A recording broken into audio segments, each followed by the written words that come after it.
What's good, YouTube? Masex back with another video, and today we're going to continue the Mel Kiper series, taking a look at his top 10 wide receivers. Created that big board a week or so ago, and we're going to go ahead and evaluate it just like we have in the other videos when we looked at the quarterbacks and the running backs. So of course, if you haven't looked at those videos or checked those out, be sure to do so after this video. Of course, if you're new to this channel, what's good? This is Masex. Definitely like and subscribe, help support this channel on the road to 1K. If you're returning, make sure you continue to support your brother. A like goes a long way. And as we get better on our end with everything and the production matters of things, your support allows and helps me to do that. So I appreciate that in advance. Definitely like and subscribe. But we're not going to waste any time, you guys. If you're returning, know what this is. We're going to take a look at Mel Kiper's top receivers. And without further ado, let's get to it. All right, and Mel Kiper's top 10 wide receiver big board starts with number 10 with Xavier Restrepo out of the U, listed at 5'10", 198 pounds. And honestly, it's been a while since Miami has had a legit NFL wide receiver prospect. I mean, maybe Braxton Berrios. Honestly, this guy kind of fits the mold of a Braxton Berrios now that I'm thinking about it live during this recording. He's a yak guy, short area quickness, good route runner. Like I said, he's listed at 5'10". It's probably a good chance when he gets measured he's under 5'10", 198 pounds, so he has a nice compact build for the position. And with his size or lack of size and lack of really a true top end speed, I don't really see that gear. Most likely would restrict him to the slot only at the next level.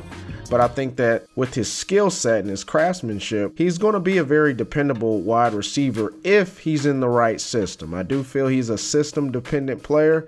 I've seen on other sites outside of Mel Kiper, he's actually a lot higher than this number 10 spot. But I'll be able to come up with my own conclusion as the weeks and months go on and I'm able to watch more tape. But at this time, man, he's a solid guy right now. Moving on to Mel Kiper's number 9 receiver, and that's Jakeori Brooks out of Louisville. He's listed at 6'3", 195 pounds, highly touted out of high school. According to 24/7 Sports, he was a 5-star receiver. Originally started his journey at Alabama, transferred recently to Louisville. And I think it was a good opportunity overall for him. Know that you're going to get the minutes. He's a big play guy. He's that X receiver. You're going to scheme plays down the field for this guy and let him do his thing. 17 yards or a little over 17 yards a carry, actually. Moving on up to number 8, Mel Kiper has Jaden Higgins out of Iowa State, listed at 6'4", 215 pounds. Originally started his journey for the Eastern Kentucky Colonels, now at Iowa State, former 2-star guy, but he's effective on the outside, and with his size, he gets a lot of reps at the slot. I really see him adding value, that versatility in schemes at the next level, and just his size overall, always going to be intriguing. Somebody that tall, that big. So far that I've even seen, he has a nice blend of size, body control, and good hands. I don't really, at this moment, see him elite in any category. He's a solid guy, not low-hanging fruit, kind of gives me Allen Lazard vibes. I need to check out his blocking a little bit more because Allen Lazard is one of the more better blocking wide receivers in the NFL, but Jaden Higgins kind of reminds me of that. I just got to see a little bit more, but for right now, Mel Kiper has him in the top 10 and has him as the number 8 wide receiver. All right, next at number 7, we have Trey Harris out of Ole Miss, listed at 6'2", 210 pounds. A former Louisiana Lafayette wide receiver, transferred to Ole Miss for better opportunities there in the SEC. And I really like Trey Harris's game to this point. I like how he got it out of the mud. 2-star guy, like we've seen a couple receivers already on this list. Started off at a group of 5 school in Louisiana Lafayette.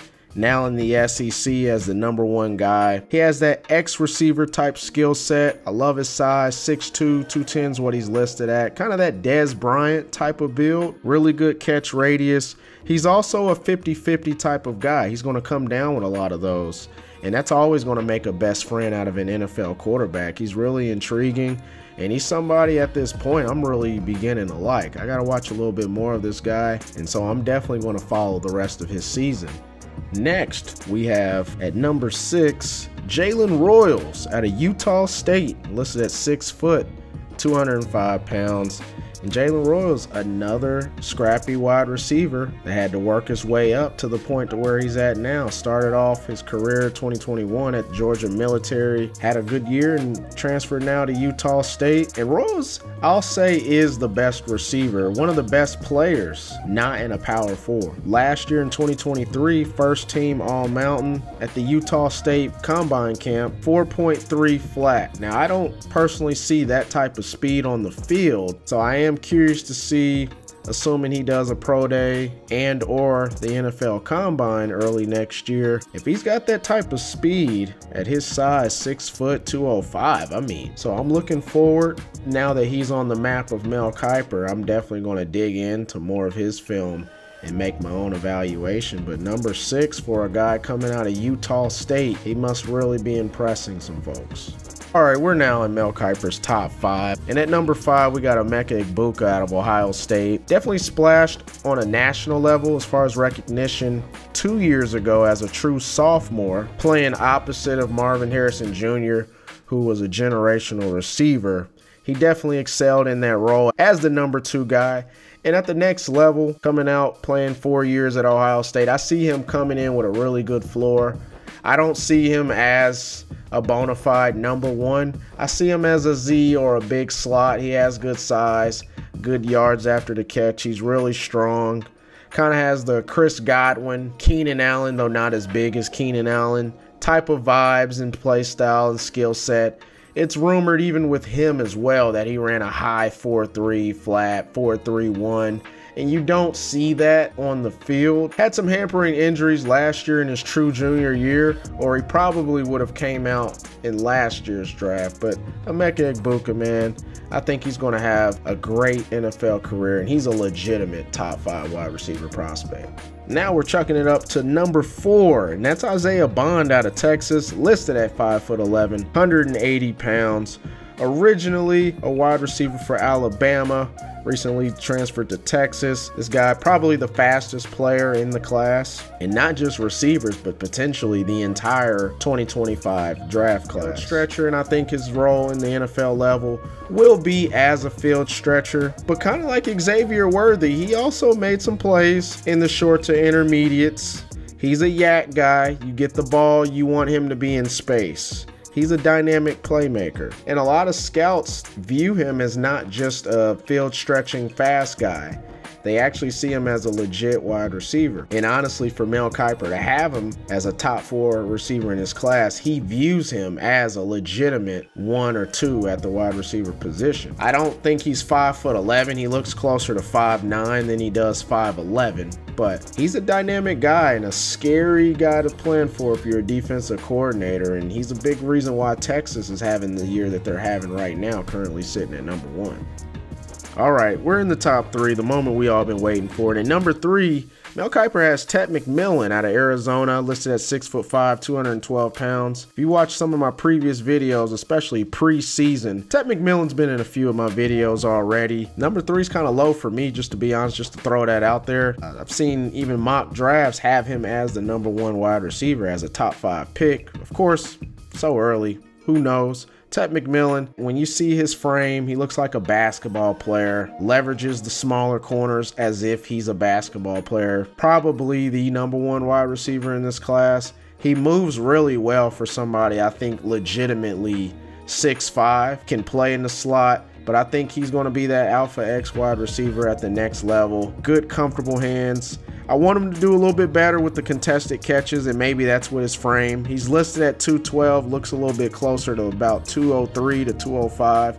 He's going to have to get stronger if he wants to be at the next level, but elite skill set to me. And I think if he gets with the right coordinator at the next level, though I don't view him as just a scheme-dependent wide receiver, but it always helps to have a good coordinator and obviously a good quarterback. But he's somebody I really can see making a big impact at the next level. This is a legit wide receiver prospect, maybe the best wide receiver in this class. Number 2, we got Luther Burton III out of Missouri, 5'11", listed at 208 pounds. Preseason, a lot of people had as the number 1 wide receiver. Right now, not having the season that we were projecting for him, but the skill set's undeniable. Plays really good in space. He's a short, intermediate, and deep ball type of guy. He's not a gadget player. Built like a running back.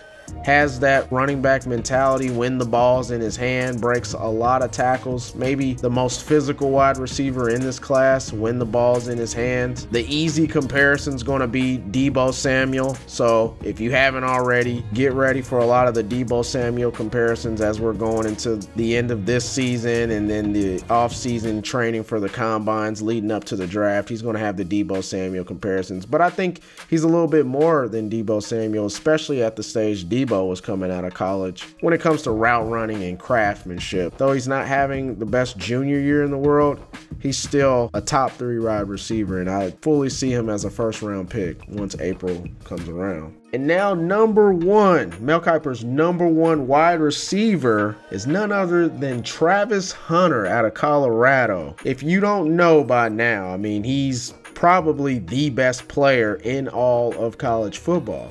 Honestly, though he got hurt recently, could be the number 1 pick, but even in the college level, I think is the Heisman Trophy candidate. Number 1 leading guy. Travis Hunter may be the best wide receiver in the class, but he's also possibly the best cornerback in the class. And he's a rare guy, a guy that only comes around a few times in history. He's not even a guy that comes around once every generation, because we haven't seen a guy play both sides of the ball at the Power 5, now Power 4 level like Travis Hunter. We've seen the guys, the corners, the Charles Woodsons of the world that were primarily corner and then would come in for 8 to 10 plays on offense. No, Travis Hunter is lining up on the outside at wide receiver for Colorado. They punt the ball or they score, and then he's lining up against the best wide receiver on defense. And I don't want to talk too much about his defensive prowess because this is a wide receiver video,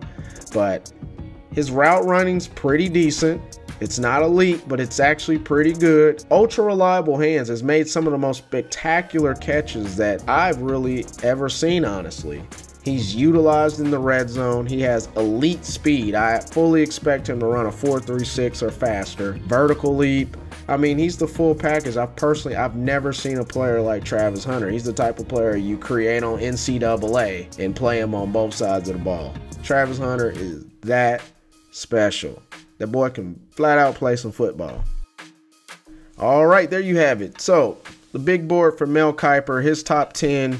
Of course, this is going to sway. It's very fluid. Looking forward to the next set. And if you made it this far in the video, you a real one.